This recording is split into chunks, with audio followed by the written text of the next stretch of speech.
Les vraies voix Sud Radio, le grand débat du jour. Aujourd'hui, un jeune juif, il risque plus sa peau dans un environnement islamiste que dans une manif du Rassemblement national. Je vais vous dire, s'il change sur l'antisémitisme, ça me va très bien. Bon, Madame Le Pen essaie de se rattraper, si j'ose dire, dans l'histoire. Tant mieux, c'est pas le parti de la Blanche Colombe. Mais c'est le propre de l'extrême droite que d'être capable de muter pour gagner par la ruse. Ce n'est pas parce que Marine Le Pen soutient Israël ou dit « je ne suis pas antisémite » que son mouvement a changé. On laisse ce parti toujours prospérer, alors que c'est un parti qui n'a jamais fait de repentance sur ses propres origines. Et l'extrême droite est capable de vous dire aujourd'hui que leur ennemi n'est pas le juif et qu'ils ne sont pas antisémites. Mais l'extrême droite s'est trouvé un autre ennemi. 57% des Français pensent que Marine Le Pen était sincère quant à sa participation à la marche contre l'antisémitisme, selon le même sondage Elab. 6 Français sur 10 voient dans le Rassemblement national un parti comme les autres, qui a dit oui aux rencontres de Saint-Denis au président Macron, contrairement à LR ou au PS ou finalement à LFI qui ont décidé de boycotter, Philippe. Et vous, pensez-vous que le Rassemblement national a définitivement rompu avec son passé? Pensez-vous qu'il est devenu un parti normal, voire même un parti du système? Est-ce que la stratégie de dédiabolisation du RN s'est vraiment terminée dimanche avec la participation des manifestants, des députés du Rassemblement national à la manifestation contre l'antisémitisme? Quelle que soit votre opinion, Aude attend vos appels au 0826 300 300. Et pour le moment, à la question, le RN est-il toujours un parti d'extrême droite? Vous dites non à 79% sur Twitter. Et on accueille Guillaume Bernard, politologue, auteur du livre « La guerre à droite aura bien lieu », publié chez Desclés et Brouwer. Bonsoir, merci d'être avec nous en direct à cette question, Philippe Bilger. Le RN est-il toujours un parti d'extrême droite? C'est ce qui tourne aujourd'hui. Absolument. Moi, j'ai tout retrouvé. Bon, ça n'est pas une démonstration objective. J'ai tout retrouvé que le terme d'extrême droite était relativement à la fois malin et en même temps inexact. J'aurais préféré droite extrême parce que j'ai toujours considéré qu'il y avait des points communs entre la droite républicaine et une frange du programme du Rassemblement national, notamment sur la sécurité et la justice. Mais pour répondre à la question de Sud Radio, bien sûr qu'elle est sincère sur ce plan et sa participation,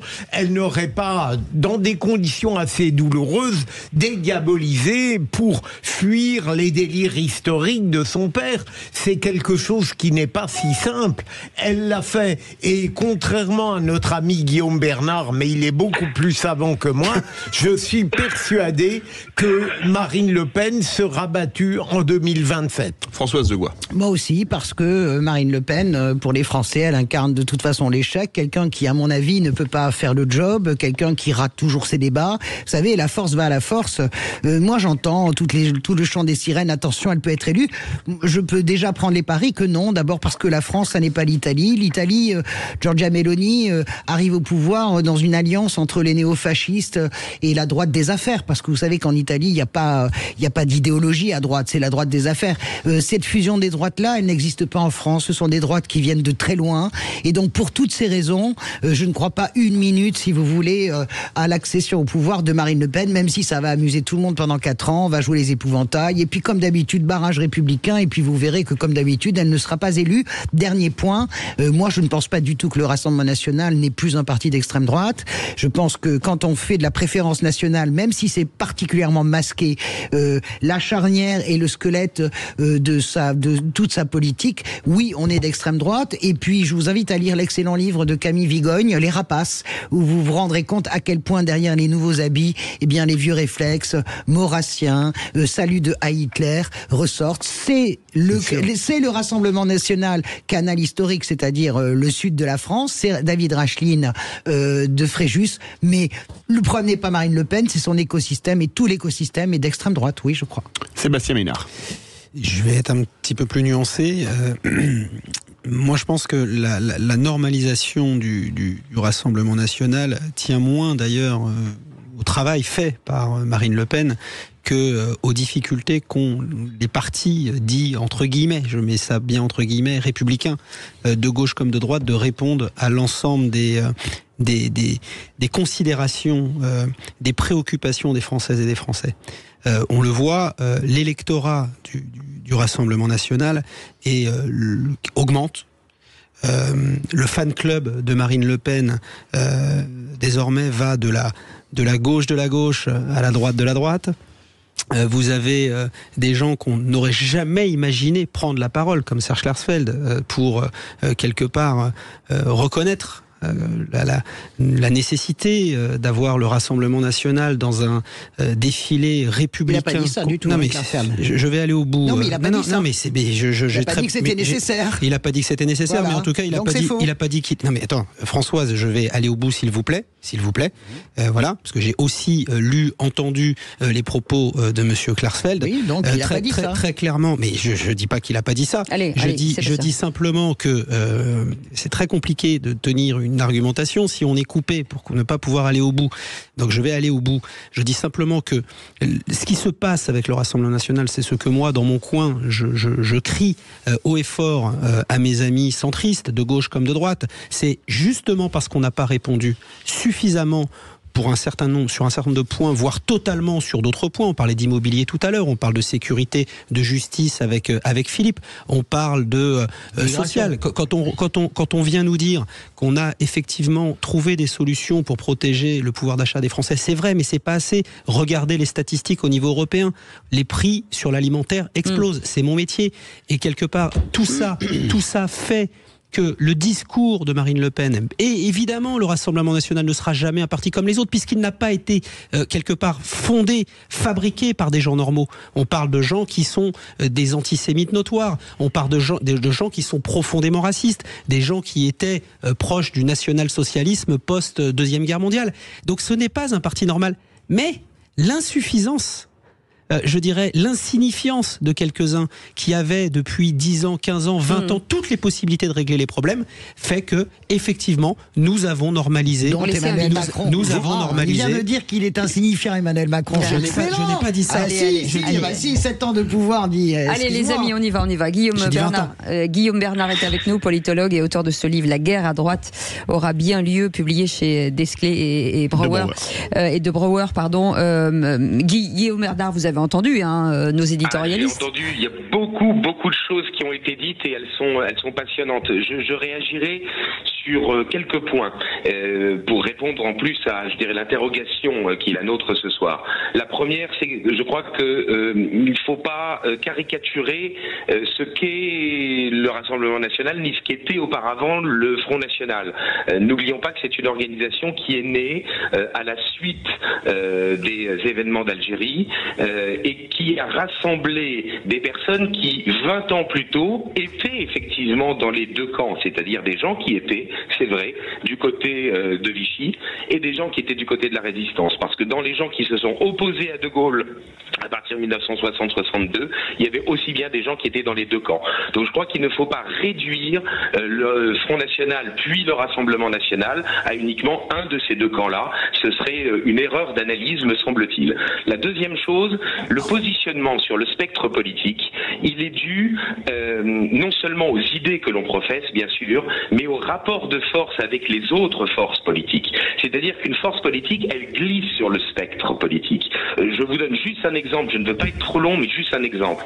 Au début de la Troisième République, le Parti radical, Clémenceau, c'est l'extrême gauche. À la fin de la Troisième République, le Parti radical, c'est le centre-gauche. Donc par conséquent, une force politique, elle glisse par rapport aux autres. Or, il s'avère que, et ça a été dit, et là je suis parfaitement d'accord avec cet élément-là, les circonstances historiques, la situation sociale, économique, politique du pays, fait que il y a encore 30 ans étaient considérées comme des interrogations illégitimes, l'immigration, la sécurité, c'est devenu quelque chose qui est légitime. Je ne dis pas que les Français adhèrent à toutes les idées professées par le Front national, à toutes les mesures qui sont préconisées. Je dis simplement que les thèmes du Front national, ce qui est sa marque de fabrique, eh bien c'est devenu un sujet légitime en soi. Et donc par conséquent, les rapports de force politiques ne sont plus les mêmes. Donc que le Rassemblement national soit le parti qui soit le plus à droite du spectre politique, ça ne change pas le fait que désormais la pression politique vient de ce côté-là. Il y a plus à droite avec Reconquête aujourd'hui. Alors, idéologiquement oui, et sociologiquement non. Mais c'est vrai que c'est très ambigu, c'est un positionnement qui est effectivement assez compliqué, parce qu'effectivement l'électorat de Reconquête, c'est essentiellement des déçus du Rassemblement national et puis l'ancien électorat LR. Donc sociologiquement parlant, ils sont moins à droite. Mais dans le positionnement idéologique et dans le discours, oui, Éric Zemmour fait de la surenchère par rapport effectivement à Marine Le Pen. Et puis il y a un troisième élément. Moi, quand on me pose la question, est-ce que Marine Le Pen peut gagner, je réponds oui. Je ne dis pas qu'il est souhaitable, que les choses soient bien claires, qu'elle gagne. Et je précise une chose. Rappelons-nous ce qui s'est passé aux législatives de 2022. Il y a eu 90, grosso modo, députés du Rassemblement national qui ont été élus. Pourquoi? D'abord parce qu'il y a une progression électorale. Là aussi, ça a été dit dans notre débat. Incontestablement, il y a de plus en plus d'électeurs qui se prononcent pour cette force politique. Mais surtout, lorsqu'il y avait des duels RN Macron, enfin LREM, des électeurs de LSI qui ne se sont pas reportés. Non. Alors là, pardon, je vais vous inscrire. Non, attendez, laissez-le finir. Lorsqu'il y a eu des duels RN LSI, il y a des électeurs de LREM qui ne se sont pas reportés. 60. J'ai les chiffres. Je vais vous les donner. Il y a eu 67. Il y a eu 67 duels. NUPES, pas LFI, c'est pas LFI. NUPES, c'est-à-dire non, mais NUPES, c'est pas si je veux. Ça, c'est la réalité politique. Vous pouvez pas être politologue et pas regarder. Il y a eu 67 duels NUPES, Rassemblement national. Il y a eu 2 seuls appels à faire barrage républicain émanant du candidat macroniste qui avait été battu. Absolument. Et voilà. Et donc c'est c'est pas à Paris-Galles, c'est pas du tout à Paris-Galles. S'il vous plaît. Le Pen ou Jordan Bardella peuvent l'emporter lors de la prochaine présidentielle. C'est pour ça. C'est uniquement une constatation de Guillaume Bernard, Philippe Bilger et ensuite le 0826 300 300. Guillaume Bernard, très vite, il y a quelque chose qui m'oppose à chaque débat à Françoise Degois, et ça me paraît un bon exemple de la manière dont on peut appréhender ou non le Rassemblement national. Elle évoque la préférence nationale comme quelque chose qui porte atteinte à des principes universels et sortirait le RN du champ républicain. À votre avis, est-ce que c'est une opinion politique ou est-ce que c'est un opprobre moral? Très court, Guillaume Bernard, parce qu'on part au standard. Je pense que la Troisième République, à l'époque où jamais une organisation comme le Rassemblement national n'était au pouvoir, que la Troisième République a pratiqué la préférence nationale. Mais je le sais très bien. Par conséquent, c'est républicain. Et donc, c'est républicain. Et si vous voulez, ça reviendrait à dire que le protectionnisme en matière économique ne serait pas républicain. D'abord, mais je réponds en une seconde. D'abord, à Philippe Bilger, j'ai jamais dit qu'il n'était pas républicain. J'ai dit s'il existe, c'est qu'il a droit. J'ai dit qu'il est dans l'arc républicain. La question n'est pas là. De la préférence nationale. Mais bien sûr. François, et alors, c'est pas parce que vous avez souvent dit. Mais je le dis et je le répète et je me fiche pas mal. Mais c'est une erreur, François. Peut-être que c'est une erreur pour vous, mais ça n'est pas du tout une erreur. C'est-à-dire qu'à partir du moment où vous considérez qu'il y a une préférence nationale, si toute votre grille de lecture, de la même manière, je m'inscris en faux avec ce que dit Guillaume Bernard et ce que dit Sébastien Ménard, le Rassemblement national pour les classes populaires et le pouvoir d'achat, il a rejeté toutes les lois pour le pouvoir d'achat. Il a rejeté le blocage des prix, il a rejeté le panier, il a tout rejeté au début du quinquennat. Qu'est-ce que vous me chantez? Vous croyez vraiment que les gens ne voient pas ça? Mais bien sûr qu'ils le voient. 300, mais bien sûr, au moment de voter, ça sera barrage. Françoise, Frédéric est avec nous de Blagnac. Si vous voulez faire une petite place à Frédéric. Oh, pardon, Frédéric, pardon. Ouais, du tout. C'est un débat qui est très animé. J'ai bien aimé d'ailleurs l'examen du politologue. Après, de toute façon, à un moment donné, il faut choisir. Soit on se dit le RN n'est pas un parti démocratique et on l'interdit. Oui, c'est ça. Soit on le laisse, et dans ce cas-là, c'est un parti démocratique, il a voix, je dirais, à s'exprimer haute. C'est 88 députés, 15% de l'Assemblée nationale. 89. Et moi... Non, voilà, 88, pardon. 88, vous avez raison. 88, il est fort, il est fort. 15% de l'Assemblée nationale, des députés européens, et au travers de cela, ce sont quand même des milliers de gens qui ont voté. Oui. Donc est-ce que ces gens sont fascistes? Non. À un moment donné, moi j'ai tendance à dire, dans ce cas-là, on reproche Le Pen, mais on peut reprocher Jaurès, Trotsky, Marx, en fait tout ce que l'on veut à tout le monde. Mais soyons dans la réalité. Et puis quelque part, les autres partis, mettez-vous au boulot, montrez-nous quelque part que vous êtes en action et que vous nous donnez véritablement c'est ce que des choses disait qu'on Sébastien attend. Ménard il y a quelques instants. C'est ce que j'ai dit la semaine dernière ou la semaine d'avant. Si c'est un parti infréquentable, anticonstitutionnel, il ne doit pas pouvoir se présenter aux élections. Voilà. Et je reviens par rapport à ce que je disais tout à l'heure. Bien sûr qu'on n'en est plus là. Bien sûr. Allez, il vous reste mais une minute. la phrase de Serge Klarsfeld, c'est: il faut se réjouir que le Rassemblement national participe à la marche contre l'antisémitisme. Parce que ça veut dire qu'il a changé. Il faut se réjouir que le Rassemblement national participe à la marche contre l'antisémitisme. Il a changé, je m'en réjouis. Mais je suis d'accord. Vous êtes d'accord tous les deux. Mais bien sûr, je suis d'accord. Mais je dis simplement que si les partis qu'on connaît, les partis dans lesquels nous avons pour certains milité, etc., qui ont eu toutes les possibilités pour transformer la France, pour répondre, je dirais, aux problématiques des Français, l'avaient fait. S'il vous plaît. Mais j'ai pas dit ça. Mais c'est la raison pour laquelle on a 79% des gens qui aujourd'hui disent qu'elle peut gagner. Mais au moment précis où il s'agit de la faire gagner, 2002, 2017, 2022, mais ça suffit pas. Il faut travailler d'ici là. Bien sûr qu'il faut travailler, mais ça veut dire que dans les faits, c'est une hérésie de penser qu'elle gagnera. Voilà. Allez, vous gronderez hors antenne. Merci beaucoup, Guillaume Bernard. Merci Guillaume Bernard. Merci beaucoup d'avoir été avec nous. C'était passionnant. Mais oui, merci. Pour nous aussi, c'est pour ça qu'on laisse parler. Vous savez, un politologue et auteur de ce livre, La guerre à droite aura bien lieu. Merci d'avoir été avec nous, Frédéric de Blagnac. Vous restez avec nous puisque dans un instant, vous les affrontez qui l'a dit de nouveau en direct. Allez, on fait une petite pause, on revient. C'est les vraies voix Sud Radio jusqu'à 19h. À tout de suite.